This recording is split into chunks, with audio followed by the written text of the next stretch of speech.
గారు అలాగే మీ అందరూ మహిళా శక్తి గురించి మాట్లాడటానికి కానీ మాకంటే ఎక్కువ రాత మేడంకే ఉంది. ఎందుకంటే మేడం కూడా చదువుకొని ఈ స్థాయికి వచ్చి ఇప్పుడే ఎమ్మెల్యే గారు స్థానిక శాసనసభ పల్ల రాజశేఖర రెడ్డి గారు వారి గురించి ఇక్కడికి కలెక్టర్గా వచ్చిన తర్వాత ఎంత వేగవంతంగా పనిచేస్తున్నారో ఇక్కడ నాకు మొత్తం చాలా చార్ట్ కూడా ఇచ్చారు. మనం తీసుకుంటున్న పథకాలు ఏంది, ఎంతమందికి అందినాయి, ఎంతమందికి ఇక్కడ లబ్ధి జరుగుతుంది.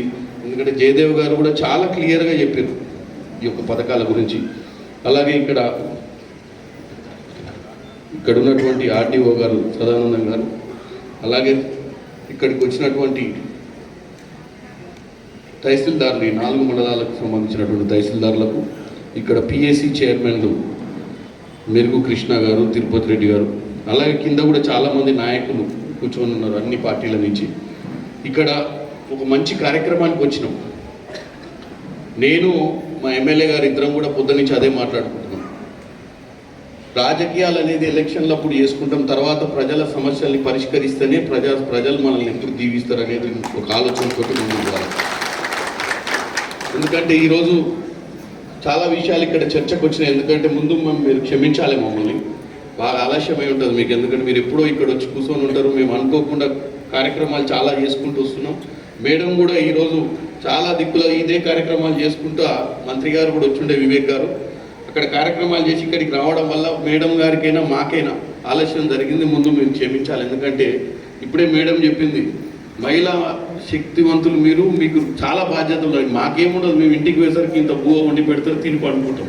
మీరు ఇప్పుడు పోయి బువ్వ కూడా వండాల్సిన అవసరం ఉంటుంది. కాబట్టి మీకు చాలా టాస్క్లు ఉంటాయి. మీ సమయాన్ని మా సమయం కంటే మీ సమయం చాలా వృధా చేయాల్సిన అవసరం ఉండాల్సిన సమయం. కాబట్టి తొందరగా 2 ముచ్చట్లు చెప్పి సెలవు తీసుకుంటా. ఎందుకంటే ఈ ప్రభుత్వంలో ఈరోజు 1 కోటి మంది మహిళలను కోటీశ్వరులు చేయాలని ఒక మంచి ఆలోచనతో మన ముఖ్యమంత్రి రేవంత్ రెడ్డి గారు ముందుకు పోతున్నారు.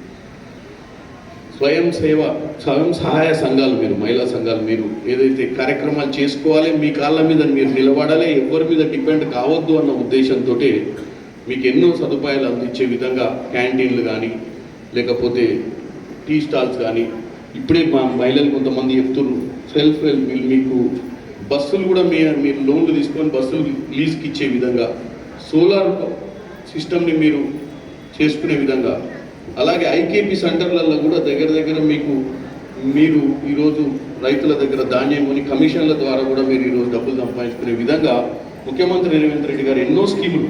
నిన్న కూడా మీరు తయారు చేసే ఉత్పత్తుల్ని కూడా అమెజాన్ అనే ఒక పెద్ద కంపెనీతో మాట్లాడి వాటన్నిటిని కొని దేశ విదేశాలలో అమ్మే విధంగా కూడా ఒక ఆలోచన ఆయన ఒక రూపకల్పన చేస్తున్నారు. ఎందుకంటే మీరు ఎప్పుడైతే శక్తివంతులైతారో, మీరు ఎప్పుడైతే ఆర్థికంగా బలవంతులైతారో, రాష్ట్రం కూడా అభివృద్ధి చెందుద్ది అనే ఒక ఆలోచనతో ఆయన ముందుకు పోతారు. కాబట్టి ఆయన ఇదే కాదు, ఈ రాష్ట్రంలో ఉన్నటువంటి మనం తెచ్చుకున్న తెలంగాణ, బంగారు తెలంగాణ కావాలన్న దిశగా ఈరోజు మీరందరూ చూస్తున్నారు. 200 యూనిట్ల కరెంట్ కానీ, 500 రూపాయల సిలిండర్ కానీ, అటుపోతే ఈ మధ్యకాలంలో కొత్త రేషన్ కార్డులు, సన్న బియ్యం, చాలా కార్యక్రమాలు ఈరోజు మన ప్రభుత్వం తీసుకుంటుంది. వీటన్నిటికీ తోడు ఈరోజు చెప్పినటువంటి కార్యక్రమాలు కూడా తీసుకుపోవడము, ఈరోజు ఈ చీరల పంపిణీ కార్యక్రమం. ఇప్పుడే ఎమ్మెల్యే గారు కూడా చెప్పారు, పొద్దున్న నుంచి ఎమ్మెల్యే గారు కూడా ఏమంటారంటే, మనం ఇచ్చేది వీళ్ళకి ఇస్తే అరే వాళ్ళ కుటుంబ సభ్యులు మిగతా వాళ్ళకు కూడా ఇవ్వాల్సిన అవసరం ఉంటుంది కదా. అంటే దానికోసమే నేను మేడంతో డిస్కస్ చేసిన, వాళ్ళకు కూడా ఆర్డర్స్ వచ్చినాయి. వాళ్ళు కూడా ఈ వైట్ రేషన్ కార్డు ఉన్నటువంటి వాళ్ళందరికీ కూడా చీరలు, అంటే పేదవారికి ఎట్టి పరిస్థితుల్లో చీర ఇవ్వాలన్న ఒక ఆలోచనతో ముందుకు పోతుంది. మంచి కార్యక్రమం. ఎందుకంటే ఎవరిని ఇబ్బంది పెట్టాలని కాదు, ఎవరిని బాధ పెట్టాలని కాదు. మనకున్న ఆర్థిక వనరులు ఎంత తక్కువ వాటిలోనే మనం ఎట్లయితే సంసారం చేసుకుంటామో ఈ రాష్ట్రాన్ని కూడా అదే విధంగా నడపాల్సిన అవసరం ఉంటుంది. ఎన్నో కోరికలు ఉన్నాయి మనకు, ఎన్నో కావాలి, ఇంకా ఎన్నో చేసుకోవాలి. కానీ అవన్నీ చేసుకోవాలంటే మనకు ఆర్థిక వనరులు కూడా ముఖ్యం. కాబట్టి మనం జాగ్రత్తగా ఒకటి చేసుకుంటూ మనం అందరం కూడా మీ అందరినీ శక్తివంతులు చేయాలన్న దిశగా ముందుకు పోతున్నాం. ఇంత మంచి కార్యక్రమానికి నన్ను ఆహ్వానించారు. నిన్న రాత్రి అనుకున్నాం ఇది ఆ కార్యక్రమం గురించి. ఈరోజు చాలా పనులు ఉన్నాయి. ఎట్టి పరిస్థితుల్లో ఎమ్మెల్యే గారు, కలెక్టర్ గారు మీరు రావాలి సార్ ఎట్టి పరిస్థితుల్లో. ఎందుకంటే హాస్పిటల్ ఇప్పుడే చెప్పిండు అన్న, మంచి హాస్పిటల్ ఓపెన్ చేసిరాడు.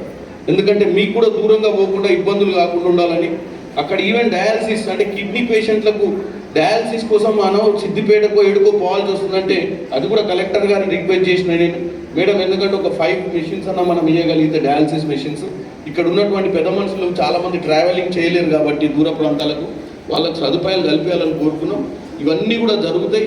మీరందరూ కూడా సుఖంగా ఉండాలి, సంతోషంగా ఉండాలన్నదే మా ఆలోచన. ఎందుకంటే ఇక్కడ వారిని గెలిపించినా నన్ను గెలిపించినా మీ ఆశీర్వాదం లేదు మేమిద్దరం ఇక్కడ కూర్చునే పరిస్థితే ఉండదు. మేమిద్దరం ఇక్కడ కూర్చోగలిగినామంటే మీ అందరి ఆశీర్వాదం. కాబట్టి మా పార్టీలు వేరైనా మేము డెఫినెట్గా ఈరోజు ఈ ప్రభుత్వం చేస్తున్నటువంటి పథకాలను ముందుకు తీసుకుపోతూ మీ అందరికీ మంచి చేయాలని కోరుకుంటున్నాం. కాబట్టి మరొకసారి ఈ అవకాశం ఇచ్చిన వారందరికీ అభినందనలు తెలిసి సెలవు తీసుకుంటున్నాం.